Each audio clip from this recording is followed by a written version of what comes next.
Hello, and welcome back to the Leading Yourself podcast. As we enter the month of December, I want to do something a little bit different here on the podcast. So, last year, I hosted an intentional New Year challenge, which was a series of videos, 4 videos in total, one per week, that I guided you step by step on how to set up to have an intentional year for the new year. And this year I thought, okay, that was great. And it was a great experience personally and a great experience for those of you who participated. But it did not reach as many people as the podcast does. So I'm hosting the challenge here on the podcast. And today we're going through part 1 of this Design Your Year challenge. Let's get to it.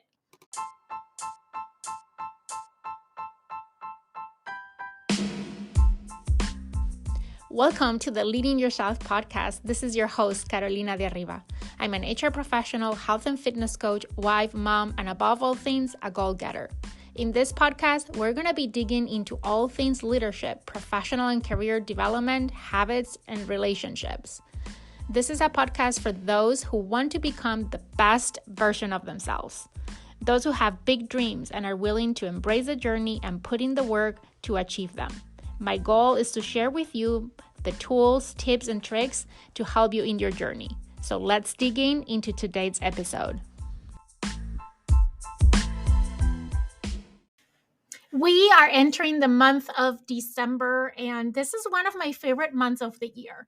I know I say that a lot about many of the months of the year, but there's something special about December. I think it's because it's the holiday season, and naturally it's about getting together with family and friends and connecting and spending quality time together, which I love. And I think throughout the year, a lot of times we don't do enough of it, and the holidays kind of bring us all together.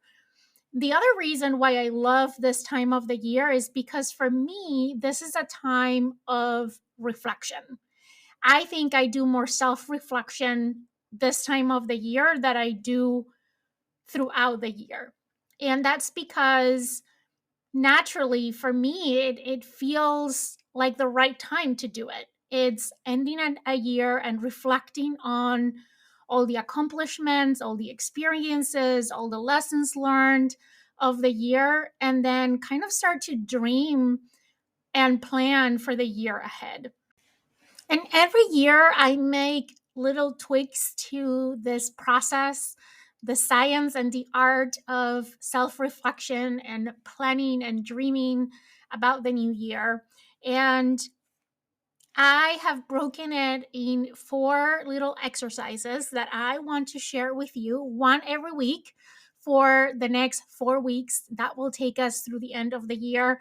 And the intention of this Design Your Year challenge is to equip you with the tools to be intentional about designing your 2024 and making sure that you have a great year next year. I don't want to say your best year yet, but I think it sounds a little bit cliche, but I think this framework can really provide you that the opportunity to design your best year yet. So let's get to it. Today, I want to start by talking about something that, it's, you may relate to this or not, but here in the US, since to Thanksgiving or after Thanksgiving, or as we enter into the month of December, the world transforms into a winter wonderland with Christmas decorations everywhere, filling the air with excitement and the promise of a fresh start in the new year. Many people put or park their dreams and they tell themselves, I'll pick them up in January or I'll start over in January. You might relate to that at one point. You might have been that person that has done that. We all eagerly set goals, resolutions, and intentions, and we envision this fantastic year ahead. But there is a catch. One of the biggest mistakes that we make when we do that is to carry our baggage from the last year, from the past, into the future. We bring along the unfinished business of the current year and hope that the new year will magically bring success. A lot of people right now are just thinking about all the things that they're going to add in the new year. Think about it for a second. Just pause and think about this for a second. What do we typically do when we plan for the new year? We think about all the new things that we're going to do, all the new habits that we're going to develop, all the new places that we're going to visit, all the new connections that we're going to make. We just think about adding and adding and adding more to what we already have. And I don't know about you, but I think you probably relate to this because I don't think there is anyone I have talked to in the last few months that is not feeling overwhelmed, that is not feeling tired, that is not feeling burnt out. And yes, there's a lot of excitement that goes with the new year, and we have all these dreams and all these ideas and all these goals that we want to achieve. And we believe that there's going to be some kind of a magic January 1st that all of a sudden all of these things are going to just magically happen and we're going to magically be successful. And that's why a lot of people fail and give up on their dreams so quickly. I mean, you just need to look at the statistics, which are shocking to me, that 80% of people have give up on their New Year intentions by mid-February. And I believe that at the core of that is this, that they bring the past into the future. They bring all the baggage of all the unfinished things from the previous year, and they just keep adding more. And now it's just too heavy. It's just too much. And then they burn out, and they feel overwhelmed, and they realize that they can't do it all. And probably they are right? There's so much that we can do, and we can't just keep adding and adding things to our to-dos and to our routines or to our habits and to our goals. But here's the truth, right? If you don't leave things behind from 2023, you won't have the space for the new things that 2024 could bring. Let me repeat this one more time because this is the core of today's episode. If you don't leave behind the things from 2023, you won't have the space for the new things that 2024 can bring you. So before we dive into setting new goals, which we're going to talk about that as part of this series, it's crucial to reflect on what we need to let go of. And I just did that with my daughter. She's 7. And she's starting to write down her letter to Santa with all the things that she wants Santa to bring her this Christmas. And she and I went to her room, and it was all a complete mess. There were toys everywhere. And I told her, Michelle, that's my daughter's name. I'm like, we can't even walk in here in your room. There's no space. Like, Santa is going to know, and he's not going to bring you new toys if there's no space for those toys. So we need to clean up this room. We need to put things aside that we're going to donate or throw away so we can make space for the new stuff that Santa will bring this year. And I think that can serve as an analogy for us in terms of our dreams, in terms of our goals, in terms of the things that we want to do. We can't just keep adding on top of all the things that we're already doing and we're already pursuing. We need to leave some things behind from this year to make up the space for what is coming next year. And if your luggage is full, if you don't have space in your luggage, you're going to miss out on opportunities that the new year might bring. It's going to be really hard to pick up on exciting projects and things that are going to present itself to you in the new year because you're not going to have the time. You're not going to have the capacity to say yes to those things because you're too busy and too buried underneath all the things that you already have. So we need to kind of sort through things, and we need to leave some things behind to make for that space. So I've come up with 5 questions that can guide this process of cleaning up and deciding what are we leaving behind. And then I'm going to share with you a practice on how to get some of these things done before the year ends so you can forget about them, right? But not like quitting, but actually finishing them before the end of the year. So here we go. Here are the 5 questions that you can ask yourself to guide this process. And let me pause for a second and say this. I have created a Notion Hub template that you can download, and you can find the link on the show notes of this podcast episode that will guide you through the entire challenge, all 4 weeks. So every week, I'm going to be adding in there the content that goes with each week's episode. So you can do the work for yourself, right? So no need to take notes. You can just click on that link, download the hub that has all the resources for you to go through this challenge. So now here we go. Here are the 5 questions that can guide this process for you and for me this year. The first one is, what is one activity that you want to let go of next year? So I want you to think about daily routines that you currently have and identify something that you can stop doing. This will free up space for new activities. We are going to be talking in a future episode about our routines and how we design our routines and our systems to support our vision and our goals for 2024. But first, if we want to start adding up routines into our day, we need to look at our current routines and think about what it's 1, 2, 3 things that we're doing on a daily, weekly, monthly basis that we can stop doing.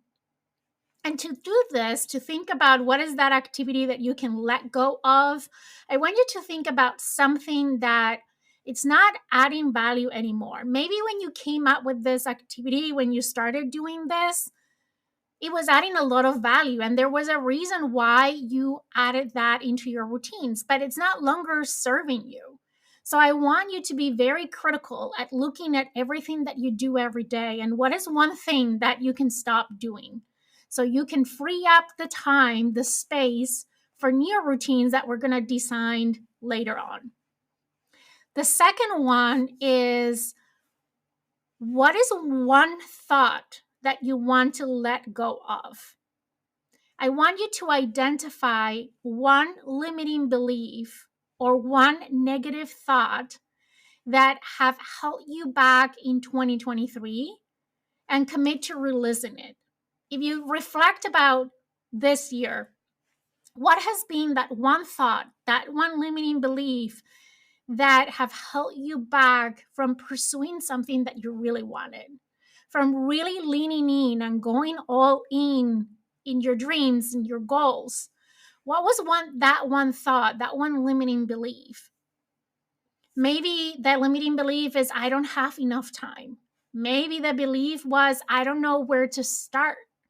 Maybe the belief is, I can't do it, or I'm too old, or I'm too young, or I don't have enough experience, or no one is going to listen to me. Whatever that negative thought or limiting belief is, I want you to think about what was one that has held you back the most in 2023 that you're ready to get rid of and eliminate, so it won't hold you back again in 2024. And I want you to write it down. Again, use the template download the Notion template so you can follow along with the questions. And the idea here is that you spend some time thinking about these questions, and if you can, even better, journal about these things. Like, think through and spend some time at the beginning. When I started doing these exercises, at the beginning, I couldn't come up with anything because I had my blinders on and I couldn't think of anything. But when you think about it and you spend more time on it, you will come up with these things, right? So, number one, we said, which is one activity that you can let go of next year? The second one is, what is one thought that you want to let go of? It can be a negative thought or a limiting belief. Number three is, what is something that you want to stop wanting or wishing for? Consider what you've been yearning for without taking concrete actions. What is something that keeps popping up in your wish list or in your New Year intentions that you just haven't taken any action towards it? It's just been there, right? It's something that you want, something that has come up in your New Year resolutions every year, but you really haven't taken any concrete actions to achieve it. Let go of that wish, right? Because the thing is that any wish that doesn't align with tangible efforts is just consuming your thoughts. It's consuming your energy. It's consuming your worry. It's consuming you because you're feeling frustrated and you're feeling that you can't do the thing that you want to do. And what it does is it creates more negative thoughts and it fuels more limiting beliefs. If you keep wishing for something that you're not taking concrete actions around, what it does, it leaves you disappointed. It leaves you feeling that you can't do the thing. And it's not that you can't, is that probably that thing is not important enough for you that you're not taking any actions to achieve it. So just let it go, because that might be something that is holding you back. Is something that is making you feel disappointed for no reason, right? You can pick that thing up when you're ready to take action around that thing. But for now, let's just forget about it so we can make space for new things in our wish list, new things in our vision board, new things in our goals. Okay, number 4, what is something that you want to stop spending on, whether it is your money or your time? And here you need to be as specific and identify areas where your resources are not adding value to your life. What is something that today you're paying for? Maybe one thing you can do is, just giving some hints here, check all your subscriptions. Like, what things are you subscribed to right now? Whether you're paying money or they're just robbing your time because you keep getting all these emails that are robbing your time and your attention. What are you subscribed to that is not adding value to your life? Cancel all of that, right? Cancel your subscriptions that are not adding value to your life. I went through this process actually last week. I get so many emails. I promise, I don't know that I've ever get as many emails as I was getting lately. And especially with Black Friday, I feel like I've got like 10 emails from every person that I was subscribed to. It was just too much, right? And I decided to spend the time and start unsubscribing because it was creating stress, unnecessary stress in my life. Because I hate to see that I have hundreds of emails unread on my inbox. I don't know about you, but that really bothers me. And they were robbing my time and my attention. I was spending a lot of time cleaning up my inbox and reading through things to determine whether I wanted to pay attention to them or not. So I decided to take a couple of hours and just clean up my subscriptions. So I did that, in terms of things that were taking my time and my attention, but also things that I'm spending money of, like things that I'm subscribed for, that I'm paying every month. And I'm like, okay, I subscribe to this thing because at that point that was aligned with my goals and was aligned with what I wanted and I needed, but it not longer is. So I'm letting go of it. And that is saving me resources, money, and time that now, next year, once I start planning for the new year and making plans for 2024, I can channelize that money and that time to focus on the things that matter most to me next year, and the things that are aligned with the things that I want to accomplish, the way that I want to feel, the experiences I want to get next year. So that's number 4. Number 5, what person or people are you going to spend less time with to stop spending time with next year? This could be someone that today is draining your energy or maybe is hindering your growth. So take an inventory of the people you're spending time with.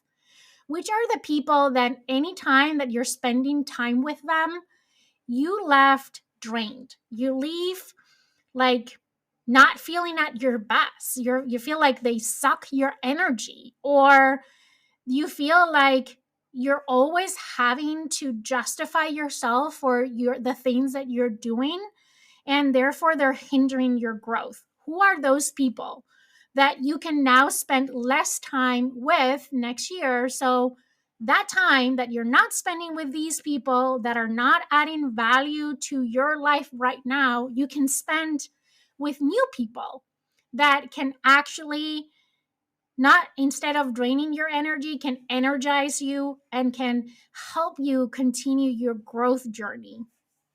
So let's recap. What are those 5 questions? And again, you don't need to write them down. You can download that template. You find the links on the show notes of the podcast episode. Number 1, what is one activity that you want to let go of? Number 2, what is one thought that you want to let go of? Number 3, what is something that you want to stop wasting or wishing for? Number 4, what is something that you want to stop spending on, whether it's your money or your time or both? And number 5, what's one person or multiple people that you're going to spend less time with, or you're going to stop spending time with in 2024? Reflecting on these questions will help you create space for the new and exciting things that you want to pursue in the coming year. Remember, it's about quality over quantity. Join me in this journey of self-reflection and intentional growth. Next week, we'll come back with part 2 of this challenge. We're going to start building for the new year, but first, we need to take care of this step of cleaning up the house, making space for the new, and this is how you go about it. Now, I want to share with you one more thing that I think it's also important. You might have a lot of things in your to-do list, and you might be stressed right now about all those things that you need to do because you're not finding the time, and you're pressured because the year is almost over, and you don't want to take all of those to-dos into the new year. You don't want to start the new year overwhelmed by your to-do list. And some of these things might be things that are not necessarily related with your work. They're just stuff that needs to get done, like making doctor's appointments or buying gifts for the holidays or paying invoices or whatever it is. Here is one tip that has been really helpful for me, and that is scheduling an admin day. Before the year is over, one thing that I like to do is I like to take a day that I call admin day. And this is a day that I take care of all this stuff, where I make all the appointments, where I clean the house, where I go shopping, where I do all that things that are taking space in my head because I'm worried about them, and I'm worried that I will forget about them, but I keep pushing off because I don't have the time to do, I just schedule a day and I call it an admin day and I take care of all of that. And what I had found out is that when I do that before the year ends, I accomplish two things with it. First of all, I cross all of these things from my list, and that feels amazing. Like, there's no better feeling than crossing things off your list. And you're going to end the year feeling accomplished because you did a lot of stuff. It might not be important stuff, but it's stuff that needs to get done. And just the fact that you got it done and you cross it off your list is going to make you feel super proud and super accomplished. But second of all, I stop worrying about it, right? And because I schedule an admin day, I can get them all done in one day. And I don't have to worry about it next year. I don't have to carry that over into the next year. Just like these other 5 questions that we talked about, you can get rid of all of that. It's not like you can stop doing these things, they still need to happen. So, a great way to do that is scheduling an admin day and getting them done all in one day. Now, as we wrap up this episode, I want to encourage you to take the time to answer the questions that we talked about today. The end of the year is the perfect opportunity to declutter your life, making room for all the extraordinary experiences that lie ahead. Thank you so much for tuning in today to the Leading Yourself podcast. Thank you for joining this Design Your Year challenge. I wish you a fantastic week ahead. I'll see you here next week for part 2 of the challenge. So make sure that you tune in, you come back, you hit subscribe so you get notifications when next episode is ready. And if you found these helpful and you're looking forward for the next episode, do me a favor, share it with a friend. Do this challenge with a friend. There's nothing like having an accountability partner. So share the challenge with a friend, invite them to join you so you both can hold each other accountable each week for the next 4 weeks so you can end this year strong and start your new year with intention. Designing your year so you can have your best year yet. I'll see you next week.